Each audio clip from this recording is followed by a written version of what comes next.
Si todavía tienes dudas de que tu país está transitando el mal llamado socialismo del siglo XXI o comunismo castrochavista, o piensas que lo que pasa en Venezuela no podría pasar en tu país, existen varios síntomas que deberías conocer.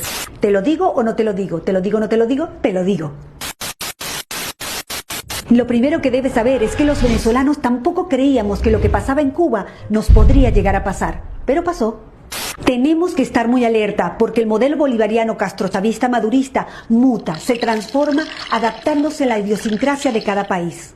Ya no usan la fuerza para tomar el poder porque dicen que se ve mal, pero sí para mantenerse.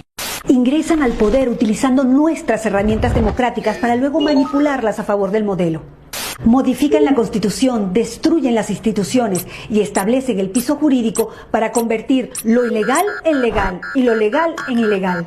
Destrucción económica, política, social, familiar, moral, destrucción del lenguaje. Desacreditan, subestiman y menosprecian el esfuerzo del trabajo real, la preparación, la educación.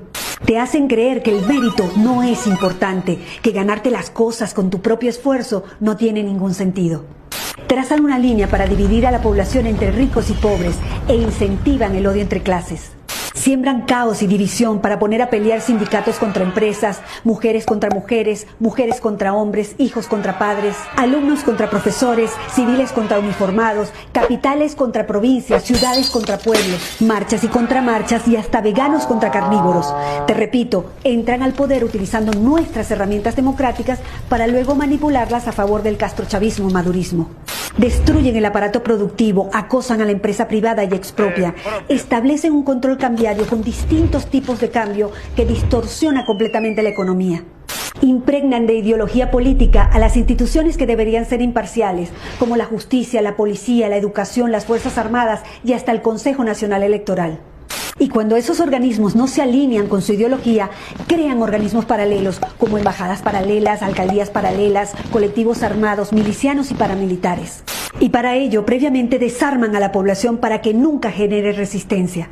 Y un buen día, sorpresa, liberan a miles de presos de todo tipo, favor que será cobrado más adelante porque los utilizarán para defender a la revolución bolivariana y mantener a raya a la ciudadanía. Le dan voz, voto y cargos públicos a militares en ejercicio, destruyendo la institución y convirtiéndolos en opresores de la sociedad civil. Generan planes, bonos y tarjeta alimentaria como herramienta de control para la sociedad y quien no se alinea a su ideología no come. Estigmatizan a los empresarios, a los ricos, a los profesionales independientes, a todo aquel que se esfuerza por ganar su propio dinero. Crean un relato para hacerle creer a la gente que ellos no son responsables de ninguno de los problemas económicos. Y a la vez crean un enemigo interno como los empresarios, los productores independientes, los productores petroleros, los productores agrícolas ganaderos.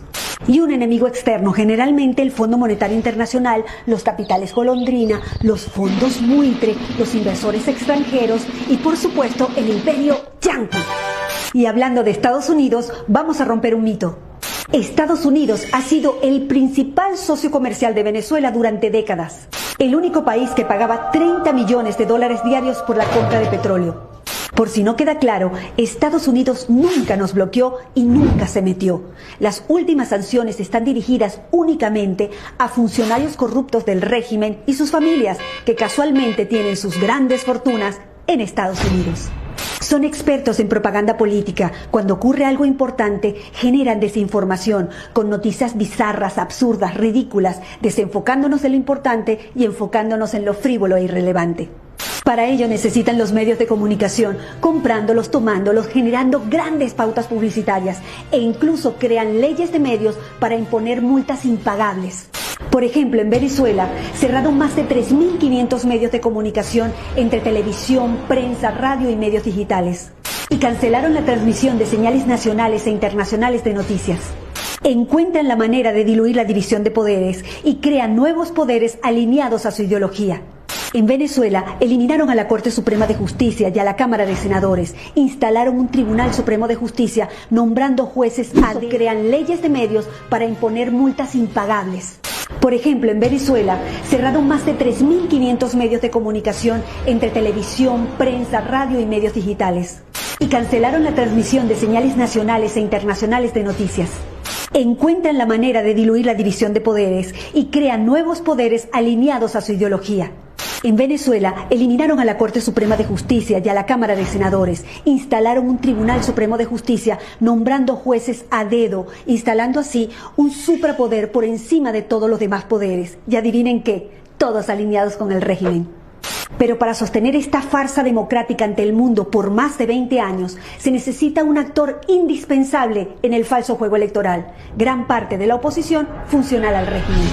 Además, el régimen se ha encargado de exportar la tecnología para el conteo y transmisión electrónica de votos a varios países del continente, desde Canadá hasta la Patagonia.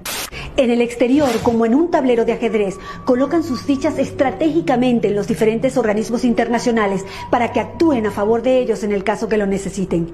Por eso es tan importante proteger las instituciones y cuidar la democracia, porque si la pierden, no habrá organismo internacional que pueda ayudarlos a rescatarla rápidamente. En Venezuela no hay una dictadura, hay una tiranía constitucional. En Venezuela no hay una crisis humanitaria, hay un genocidio, es un Estado fallido. No son políticos que se corrompieron en el camino, son criminales que tomaron el poder. No es casualidad que en los países donde no se han podido instalar generen caos, violencia y destrucción organizada. Tampoco es casualidad que los aliados y socios del régimen tirano venezolano viajen constantemente a Cuba para recibir directrices y seguir aplicando el plan en los diferentes países. Sabiendo que las leyes nacionales e internacionales garantizan la soberanía y a la vez la impunidad, está claro que podríamos sacar al tirano, mas no a la tiranía.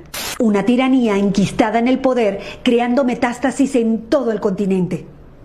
Estos son solo algunos de los síntomas, pero hay muchos otros. Recuerda que se van adaptando a la idiosincrasia de cada país. Es bueno que te des cuenta de una vez que este tipo de regímenes primero te rompe las piernas y después te da las manos en el poder, creando metástasis en todo el continente. Estos son solo algunos de los síntomas, pero hay muchos otros. Recuerda que se van adaptando a la idiosincrasia de cada país. Es bueno que te des cuenta de una vez que este tipo de regímenes primero te rompe las piernas y después te da las muletas para que se lo agradezcas. En ese contexto, cuando abras los ojos, te darás cuenta que todos los problemas políticos, sociales, económicos, de educación, de salud, no son errores. Todo está hecho a propósito. El compromiso ciudadano es vital. Si un país no tiene sus instituciones sólidas y fuertes, el socialismo del siglo XXI es un virus letal. Difunde, tú eres el medio.